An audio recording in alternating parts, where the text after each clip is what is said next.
여러분 안녕하세요. 미니모입니다. 이제 매일 뭐 하나씩 업로드 하기로 했으니까 이제 오늘도 하나를 찍는데, 요즘은 이제 며칠째 일할 때 머릿속에 계속 그 생각을 해요. 오늘은 뭘 찍지, 오늘은 뭘 찍지, 그 생각을 하느라고 즐거워요. 즐거운데 오늘은 일하면서 이제 어떤 생각을 했냐면, 아니 자고 일어났는데 그 6개의 동영상 중에서 유독 하나가 그 조회수가 엄청나게 많이 올라갔더라고요. 뭐 엄청나게, 뭐 보는 기준에 따라 다르겠지만 제 눈엔 그 조회수가 엄청나 보였어요. 200개가 넘었더라고요. 그래서 이걸 왜, 요즘 시즌이 정치 시즌이어서 그런가? 아니 다른 거는 뭐 몇십, 제일 처음 올렸던 것도 이제 겨우 100인데 갑자기 정치 이야기가 200이 넘었길래, 네, 저는 구독자 수와 조회수의 노예가 되도록 하겠습니다. 그리고 내가 참 건방지게도 몇십만 유튜버들도 심지어 100만이 넘어가는 새날 같은 경우도 내 편마다 이 말을 하는데 제가 안 했더라고요. 구독, 좋아요 꼭 부탁드립니다. 알림 설정은 제가 부탁드리지 않을게요. 왜냐하면 아침 일찍 주로 올릴 예정이기 때문에, 이 뭐 늦잠을 주무시는 분들은 굳이 알림까지는 제가 부탁드리진 않겠습니다. 대신에 구독, 좋아요 꼭 부탁드립니다. 그래서 이제 정치가 그렇게 조회수가 많길래 뭐 물 들어온 김에 노젓자 해서 정치 이야기를 준비를 했는데, 어떤 이야기를 할까 하다가 그냥 이제 두 번째 시간이고, 첫 번째는 내가 뭐 할 이야기가 없어가지고 내가 겪었던 일에 대해서 이야기를 했는데, 오늘은 뭔가 좀 준비를 해보자 해서, 그렇다고 해서 원고를 준비한 건 아니고요. 뭐 레토릭이 틀릴 수 있기 때문에 그 레토릭에 대해서 검색을 해서 메모는 해뒀습니다. 메모는 해뒀고, 이게 원고는 아니에요. 이게 다예요. 그냥 정치, 이거 정당의 역사라 그래야 되나, 대통령의 역사라고 해야 되나, 그 부분을 굵직하게 준비를 한번 해보려고 합니다. 자, 저는 1978년에 태어났고요. 제가 태어났을 당시 대통령은 박정희였습니다. 박정희였고, 박정희 대통령이 뭘 어떻게 했는지는 제가 겪은 건 기억이 전혀 안 나요. 그 정도로 어릴 때 일이기 때문에 뭐 그 암살당한 그런 것도 저는 모르고요. 제 첫 기억의 대통령은 전두환입니다. 그런데 박정희에서 전두환으로 어떻게 넘어갔는지 그 과정에 대해서 알고 싶으시면 영화를 보는 걸 차라리 추천드립니다. 굉장히 재밌게 잘 만들어진 영화가 많으니까요. 그러니까 그때 그 사람들을 보면 박정희가 어떻게 죽었는지 나올 것이고, 그리고 서울의 봄을 보면 전두환이 무슨 짓을 했는지가 나올 것이고, 대통령이 되기 위해서. 그러고 난 다음에 뭐 택시 운전사를 보셔도 될 거고요. 그런 영화들을 보시는 걸 추천드립니다. 되게 재밌습니다. 자, 그럼 이 역사가 어떻게 되느냐. 자, 전두환이 서울의 봄 영화로 대변되는 쿠데타를 일으키고 난 다음에 정권을 잡습니다. 그러고 나서 호헌에 대한 극심한 반발이 있자 직선제로 바꾸고, 그 다음 대통령으로 노태우가 당선이 됩니다. 자, 그런데 노태우도 그 서울의 봄을 보면 노태광 장군이라고 나왔던가 나오죠. 근데 그걸 보면 얼마나 개새끼들인지 나와요. 그 두 인물이. 자, 영화 속 인물에 대해서 말씀드린 겁니다. 전두광 장군과 노태광 장군이 얼마나 개새끼들인지 서울의 봄 영화에 나옵니다. 저 영화 인물 이야기했어요. 자, 그러면 그들이 지은 죄가 있을 것이니 겁이 나겠죠. 겁이 나겠죠. 정권이 바뀌면 어떻게 될까. 자, 그런데 그 시대를 삼김시대라고 하는데, 김대중, 김영삼, 김종필 3명의 김씨가 3탑 체제로 정계가 개편이 됩니다. 자, 근데 여기서 문제가 생긴 게, 자, 그러면 그 다음 대선은 3파전이 될 건데 호남의 김대중, 영남의 김영삼, 그 다음에 충청도의 그 김종필, 경북의 노태우, 이렇게 재편이 되는데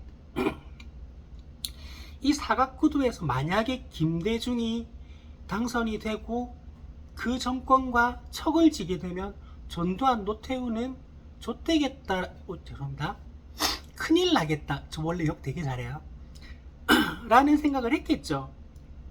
그리고 김영삼, 김종필은 대통령이 못 되는 상태로 정치 생명이 끝날 수 있겠다라는 위기의식을 느꼈을 거 아니에요. 자, 여기서 3당 합당이라고, 저는 3당 야합이라고 말을 하는데 3당 야합이 일어나게 됩니다. 그러니까 민정당의 노태우, 민주당의 김영삼, 공화당의 김종필이 3당 합당을 하게 됩니다. 3당 합당을 하면서 이 자들이 어떤 작당을 하느냐, 다음 정권은 김영삼이 대권을 잡고 김종필은 그 다음 대선은 힘들 것 같으니, 왜냐하면 나이도 있고 정치적 생명이라는 것도 있으니까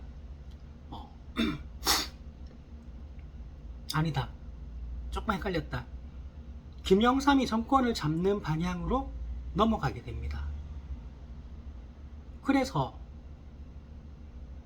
김영삼이 당선이 되면 전두환, 노태우를 어떻게 건드리지 않는다는 조건이 있었다라고 하는 게 합리적인 의심이 아닐까 합니다.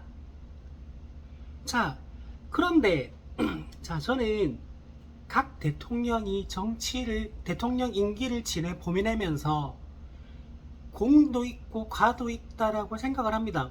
공만 있는 대통령은 저는 없다고 생각해요. 저는 문재인 대통령도 노무현 대통령도 분명히 비판할 지점이 있다라고 생각합니다. 그런데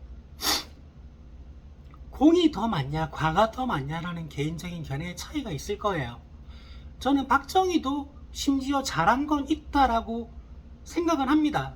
뭐 예를 들면 화교 억제 정책, 이거 지대너비아돼서 이독실 패널님이 말씀하셨던 건데 저도 그 부분을 이미 알고 있었어요. 그 부분은 굉장히 잘한 겁니다. 뭐 그런 거라든지 전두환, 죄송합니다, 잘한 게 별로 생각이 안 나네요.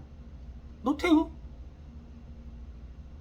뭐 잘한 게 별로 생각이 안 납니다. 나 다음에 생각나면 말씀드릴게요. 자, 그런데 박정희, 전두환, 노태우는 과가 압도적으로 많다라고 생각하는 대통령입니다. 제 개인적인 입장으로요. 그리고 문재인, 노무현 대통령은 공이 훨씬 더 많다라고 생각을 하는 입장입니다. 자, 김영삼 대통령은 저는 평가를 공반, 과반이라고 생각을 해요. 예를 들면 금융실명제 이런 건 굉장히 잘했어요. 그리고 하나회 척결 굉장히 잘했습니다. 뭐 기타 등등 잘하긴 했는데 결국 그때 뿌려놓은 똥 때문에 그 똥을 치우느라고 김대중 대통령이 식겁하셨죠. 자, 그런데 자, 여기서 넘어가는 과정이 재밌습니다. 김대중 대통령이 1997년에 당선이 됩니다. 저는 아직도 기억이 나는데 대학 신입생 때, 대학 1학년 때 친구들하고 새벽에 당구장에서 당구 치면서 그 개표 방송을 봤습니다. 그리고 그 개표 방송의 결과를 보고 이제 모든 게 끝이 났다라는 생각을 했습니다. 모든 게 끝이 났다. 이제 세상은 좋아질 것이다. 왜냐하면 저는 정치 고관여층이 된 이야기는 제가 조금 더 뒤에 바로 할 거예요. 그때까지만 해도 정치에 그렇게 관심이 많은 편은 아니었습니다. 정치 고관여층은 고사하고 정치 뉴스를 챙겨보지도 않았고, 그때 당시에는 정치 뉴스를 챙겨보더라도 언론이 어느 정도 통제되어 있기 때문에 정치적 상황을 많이 알 수 있을 만한 분위기도 아니었고, 그리고 저는 심지어 고등학생이었고요. 그런데 저는 중학교, 고등학교 때, 초등학교 때 간혹 시내에 나가면 체류탄 냄새가 자욱한 경우가 덜어 있었습니다. 학생운동이 굉장히 빈번했었어요. 중학교 때 문현동으로 이사 오고 나서 경성대 앞을 나가도 그런 경우가 덜어 있었습니다. 그런데 김대중이 당선됐으니 그런 시끄러운 세상은 다시 오진 않겠다라고 생각을 했고,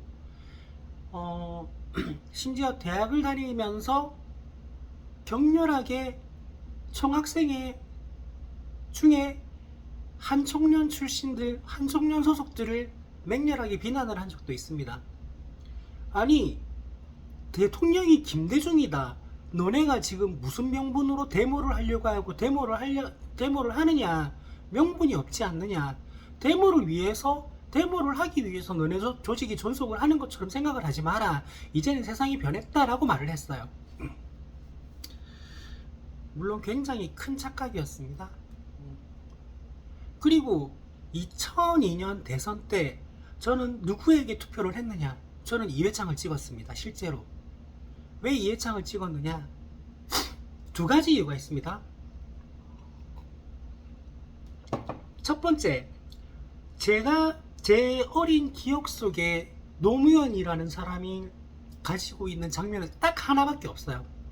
뭐냐 하면, 부산에서 출마를 했을 때 선거 공보지가 우리 집에 왔는데 어린 마음에 그냥 호기심에 뒤적거렸는데 제일 마지막 페이지에 허삼수를 비판을 하는데, 안 되는 사람은 재수를 해도 헛재수, 삼수를 해도 헛삼수라고 적어 놓은 만화 장면이 있었어요.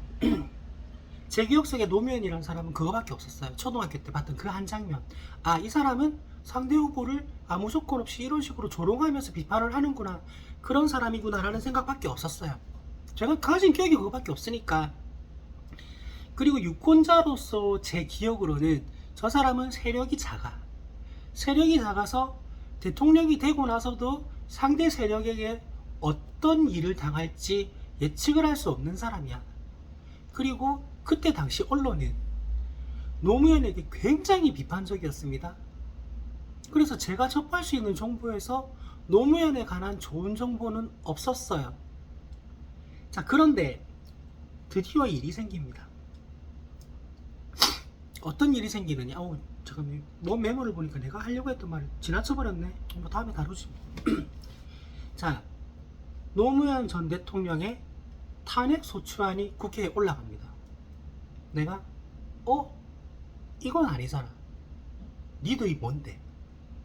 뽑아놓은 대통령을 그따위 이유로 끌어내리려고 해? 말도 안 돼 라는 생각을 했어요. 근데 정확하게 기억합니다. 아침에 저는 헬스장에 헬스를 하러 가면 주로 러닝머신 위에 있는 시간이 절반 이상이에요. 러닝머신 위에서 평화롭게 TV 뉴스를 틀어놓고 탄핵소추안이 본회의에 올라간다고 하니 그 TV를 보면서 있었어요. 보면서 러닝머신에서 빠른 걸음을 걷고 있었어요. 통과된 거예요. 그때 정말 개빡쳤습니다. 니들이 뭔데?